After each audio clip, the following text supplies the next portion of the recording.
ဖြတ်ပြီးသူအချက်နဲ့ထုတ်ပြရမယ်တော့ဟုတ်လေတပီးရငါတို့ကလူကကြတော့ပြီးမှဆက်ကြည့်အောင်ဗျစာမတက်တော့အရက်ကိုစော်ကားဆိုတဲ့စကားအတိုင်းပဲစင်မောကိုတက်ပြီးတော့ခါအောက်ကနေအထက်ကိုမတက်တဲ့ပြက်လုံးတွေနဲ့အတူစင်အောက်ကပြိတ္တကိုအဆင့်အတန်းမရှိတဲ့တရုတ်ပြအမှုအပညာတွေဖန်တီးပြီးတော့စော်ကားနေတဲ့လူရွှင်တော်ဆိုတဲ့အမည်ကိုအလွဲသုံးစားလုပ်နေတဲ့လူဖြတ်တွေလည်းအများကြီးရှိပါတယ်အမှုပညာလောကဆက်ပြီးတော့ကြည့်လိုက်အထီးဟာခါပြောတာ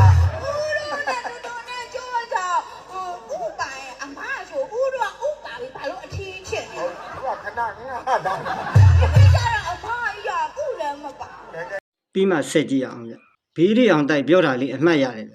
စာလဲမဖတ်စာပေဘဟုတုတလဲမနှံ့ဆက်တဲ့မင်းတို့ခေလူငယ်တချို့ရဲ့ပြက်လုံးတွေကစင်အောက်ကပြိတ္တတွေအတွက်တော့မရည်ရတဲ့အပြင်ရည်တောင်းရည်ရသေးတယ်ကွာတဲ့ဒီလိုပြက်လုံးမျိုးတွေကိုပြောတာကြည့်လိုက်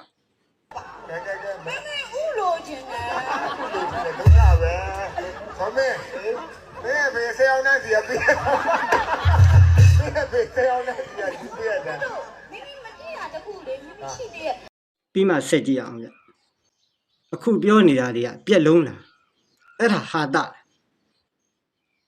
ဒီလောက်ကနေပဲမတက်နိုင်တော့ဘူးလားလူရှင်တော်အင်္ဂါရဘယ်နှပါရှိသလဲလို့မေးရင်တောက်တဲ့ကြီးလှဲနှင်းထားတယ်လို့အီအားဆိုတဲ့လူရှင်တော်တွေအများကြီးတွေ့ဘူးပါနည်းနည်းလေးပြောပြဂျိတ်ပြက်လုံးဂွင်းပြက်လုံးဗလန်းပြက်လုံးလက်တန်းပြက်လုံးတေးပြက်ရုပ်ခံတဲ့ဒါနည်းနည်းလေးပဲရှိသေးတာနော်အကုန်မပြောတော့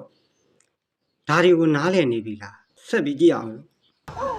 ပိုင်တက်ကျော်ကဦးပိုင်တက်ကျော်ကလေချီးပါပင်ချီးဘလို့ကုန်းတာ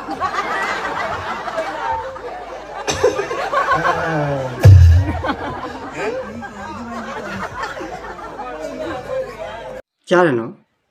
အဆိုတော်ပိုင်တက်ကျော်မှာလက်နှစ်ဖက်မပါတာဘူးပြက်လုံးလောက်သွားတာဒီမင်းသမီးရဲ့နာမည်ကဘုံမလို့ကျွန်တော်သိရတယ်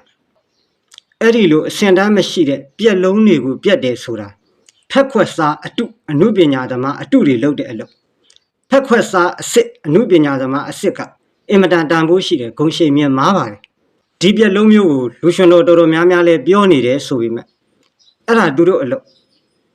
ဒီကောင်တွေကဖက်ခွက်စားအတုတွေအနုပညာအရေးခြုံထားတဲ့ကောင်တွေပြီးရင်ကြွာကြမဲ့ကောင်တွေပေါက်လို့ဘဲစားကောင်တွေပြောနေကြပြက်လုံးဘုံမလီအကလဲတော်တယ်ရုပ်လဲလှပါတယ်ကိုအနုပညာသမားအစစ်ဖက်ခွက်စားအစစ်အစင်တန်းမြင့်တဲ့အနုပညာသမားလို့ခံယူထားရင်ကိုအစင်နဲ့လိုက်တဲ့စကလုံးကိုပဲပြောပါဒီလောက်ပါ